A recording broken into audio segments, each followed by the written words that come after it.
pretty hard because I gotta like look cool, shift gears, look cool, shift gears. Sometimes it's kind of hard to multitask, not gonna lie. A four-wheeler in the back. Good grief. I wonder where they're going. What is that? They've got 2 Toyota trucks, 3 four-wheelers because there's one in the back. Like, what in the world? This person's tail light bulb fell out. Like, it's dragging on the ground right now. Oh my gosh, their tail light. Well, I got to work and there's an OBS here, but the drive shaft is no longer connected to the rear end.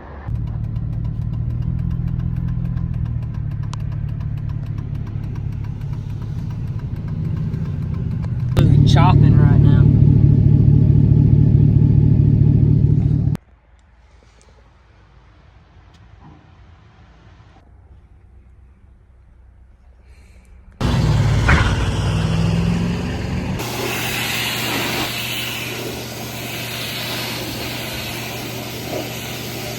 Okay, now that it's clean, it definitely looks a lot better now. But we did have to take the front bumper off and get it on the trailer, so I guess that's got to go back on eventually. Okay, now that it's in the shop, I should be able to get like a little bit of a better of a walkthrough. Now, ignore this on this quarter panel, this kind of like spotty looking stuff.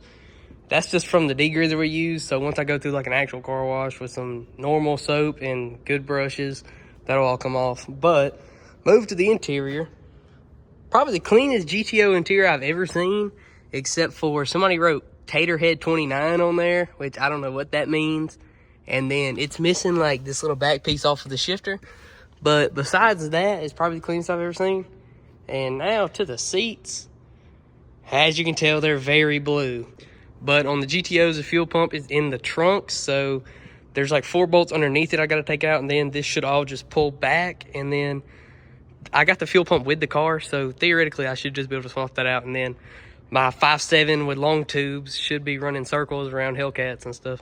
Now, I probably need to explain the backstory of it. Now, the man that owned it passed away, and he was elderly, and they don't really know what all was done to it, but they didn't quite realize the intake or the long tubes or the MSD plug wires when they were selling it, so I guess they really didn't know what was done to it, or this brace right there.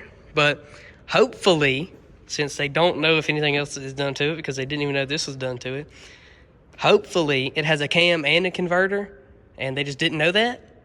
So I'm just going to stay hopeful that way. Now I'm going to record with my flash on to try to see what brand is on these headers. Okay, so if you look right here, this is like slightly dented in. Well, I wouldn't really say slightly because I mean compared to, well, you can't really see it, but compared to this side, yeah, it's definitely been pushed in. So, out of the 2 other GTOs that I got with this one, I took that part off of the other one. So, this one's, you know, mint condition. So, I'm going to swap it out and then, you know, that's one thing fixed, I guess. Holy crap, I get it. It's a freaking Z71 Chevrolet. Since there's a large hailstorm coming, as you can see, we're parked in here like sardines. I had to crawl through the back glass window on the Ranger just to get out. Okay, so as you can probably see from 80 feet up in the air here, we've got one truck parked where they're not really supposed to be parked, but there's a hailstorm. Then we got the GMC company truck, another test truck, another test truck. So there's like 3-4 feet in between those.